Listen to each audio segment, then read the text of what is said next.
Chapter 14. Dr. Chilton. Mr. John Pendleton's house looked very different to Pollyanna when she made her second visit there. Windows were open, an elderly woman was hanging out clothes in the backyard, and the doctor's carriage stood outside. As before, Pollyanna went to the side door. This time, she rang the bell. A familiar-looking small dog bounded up the steps to greet her, but there was a slight delay before the woman who had been hanging out the clothes opened the door. "If you please, I've brought some cat's foot jelly for Mr. Pendleton," smiled Pollyanna.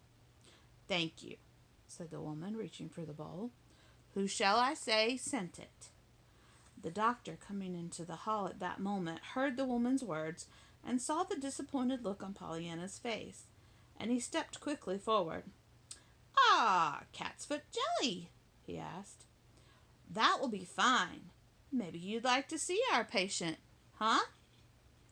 "Oh, yes, sir," beamed Pollyanna, and the woman led the way, looking surprised. Behind the doctor, a young man, a trained nurse from the nearest city, gave a disturbed exclamation. "But, doctor, didn't Mr. Pendleton give orders not to admit anyone?" "Oh, yes," nodded the doctor, "but I am giving orders now." And then he added, "That little girl is better than a bottle of tonic any day. If anything or anybody can take the grouch out of Pendleton, she can. That's why I sent her in." "Who is she?" "She's the niece of one of our best-known residents. Her name is Pollyanna Whittier. I don't know her very well yet, but lots of my patients do, I'm thankful to say." The nurse smiled. "Indeed, and what are the ingredients for her wonderful, wonder-working tonic?" The doctor shook his head. "I don't know. As near as I can find out, it is an overwhelming gladness for everything that has happened or is going to happen. Her speeches are constantly being repeated to me, and most of them seem to be about just being glad." As he stepped out onto the porch, he said with a smile, "I wish I could prescribe her as I would pills." He picked up the reins and he stepped into the carriage. Pollyanna, meanwhile, was being taken to John Pendleton's room. Her way led through the library at the end of the hall. Pollyanna saw at once that great changes had taken place. The book-lined walls and the crimson curtains were the same, but there were no litter on the floor, no untidiness on the desk, and no dust in sight. The telephone card hung in its proper place, and the brass ailerons had been polished. One of the mysterious doors was open. A moment later, Pollyanna found herself in a richly furnished bedroom. The maid was saying in a frightened voice, "If you please, sir, here's a little girl with some jelly. The doctor said to bring her in." Pollyanna found herself alone with a very cross-looking man lying flat on his back in bed. "See here, didn't I say—" began an angry voice.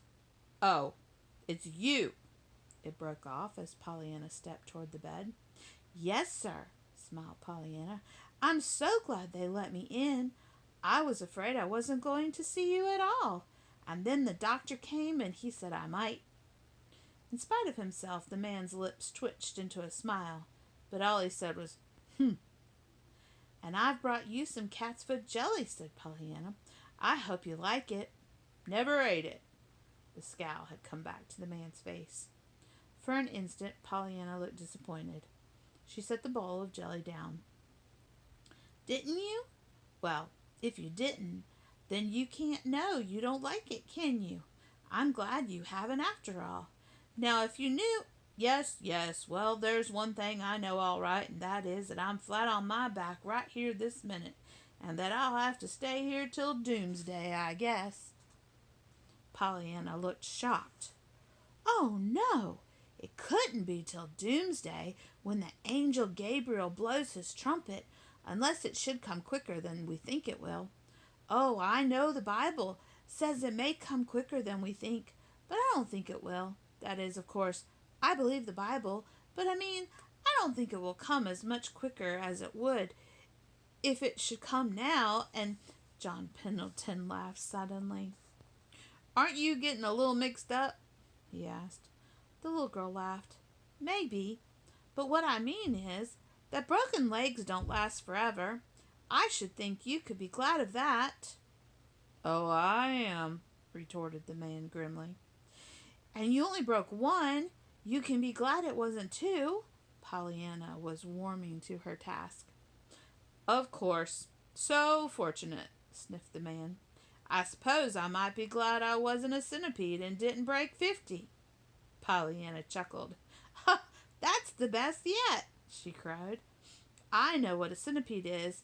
They've got lots of legs, and you can be glad. Oh, of course, interrupted the man sharply, all the old bitterness coming back in his voice. I could be glad, too, for all the rest, I suppose. The nurse and the doctor and the confounded woman in the kitchen. Why, yes, sir. Only think how bad it would be if you didn't have them, and you lying here like this. As if it wasn't the very thing that was at the bottom of the whole matter, retorted the man. Because I am laying here like this. And yet you expect me to say I'm glad because of a fool woman who was excuse me, who disarranges the whole house and calls it housekeeping, and a man who helps her and calls it nursing, to say nothing of the doctor who eggs 'em both on, and the whole bunch of 'em expecting me to pay 'em for it. Pollyanna frowned sympathetically. Yes, I know. That part is too bad, about the money. But you've been saying it, too, all this time. When? Huh? Pollyanna smiled. When you've been saving your money. Nancy told me. May I inquire who Nancy is? Our Nancy. She works for Aunt Polly.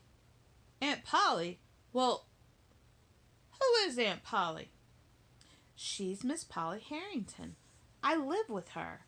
The man made a sudden movement. Miss Polly Harrington, he said. You live with her? Yes, I'm her niece, said Pollyanna. My mother was her sister, and after father went to be with her and the rest of us in heaven, there wasn't anyone left for me down here but the lady's aid, so she took me in. The man did not answer. His face, as he lay back on the pillow now, was very white, so white that Pollyanna was frightened. She rose uncertainly to her feet. I reckon maybe I better go, she proposed. I hope you like the jelly. The man turned his head suddenly and opened his eyes. There was a curious longing in their dark depths, which even Pollyanna saw. And so you are Miss Polly Harrington's niece, he said gently. Yes, sir. Still the man's dark eyes lingered on her face, until Pollyanna, feeling restless, murmured, I suppose you know her? John Pendleton smiled oddly. Oh, yes, I know her. He hesitated, and then he went on. But you don't mean that Miss Polly Harrington sent that jelly to me, he said slowly. Pollyanna looked distressed. No, sir, she didn't. She said I must be very sure not to let you think that she did send it. I thought as much, said the man, shortly, turning away his head. And Pollyanna, still more distressed, tiptoed from the room. She found the doctor waiting in his carriage. The nurse stood on the steps. Miss Pollyanna, may I have the pleasure of seeing you home? Asked the doctor smilingly. Thank you, sir. I just love to ride, beamed Pollyanna, as he reached out to help her in. Do you? Smiled the doctor. Well, as near as I can judge, there are many good things you love to do, huh? He added as they drove briskly away. Pollyanna laughed. Why, I don't know. I reckon perhaps there are, she admitted. I like to do almost everything that's living. Of course, I don't like the other things very well, sewing and reading out loud and all that, but they aren't living. No? Well, what are they then? Aunt Polly says they're learning to live, sighed Pollyanna, with a sad smile. The doctor smiled now, a little strangely. Does she? Well, I should think she might say just that. Yes, responded Pollyanna, but I don't see it that way at all. I don't think you have to learn how to live. I didn't, anyhow. The doctor drew a long sigh. I'm afraid some of us do have to, little girl, he said, and then for a time he was silent. Pollyanna, glancing at his face, felt sorry for him. He looked so sad. She wished that she could do something. She said in a timid voice, Dr. Chilton, I think being a doctor would be the gladdest kind of business there was. The doctor turned in surprise. Gladdest? When I see so much suffering always, everywhere I go? He cried. She nodded. I know, but you're helping it, don't you see? And of course you're glad to help it. And so that makes you the gladdest of any of us. The doctor's eyes filled with sudden hot tears. His life was a lonely one. He had no wife and no home except for his 2-room office in a boarding house. His profession was very dear to him. Looking into Pollyanna's shining eyes, he felt as if a loving hand had been suddenly laid on his head in blessing. He knew that, after a long day's work or a tiring night, he would remember Pollyanna's words. God bless you, little girl, he said unsteadily. The doctor left Pollyanna at her own door. He smiled at Nancy, who was sweeping off the front porch, and then drove rapidly away.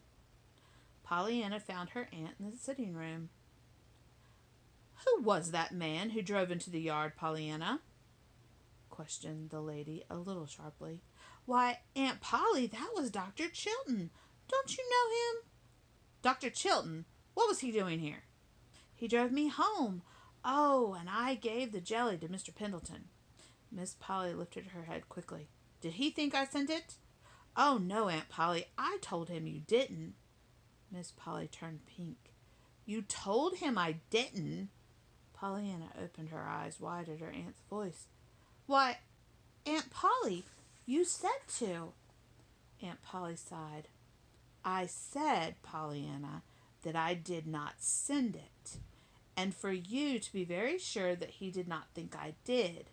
That's very different from telling him outright that I did not send it. And she turned away. Dear me, well, I don't see where the difference is, sighed Pollyanna, as she went to hang her hat on the one particular hook upon which Aunt Polly had said that it must be hung.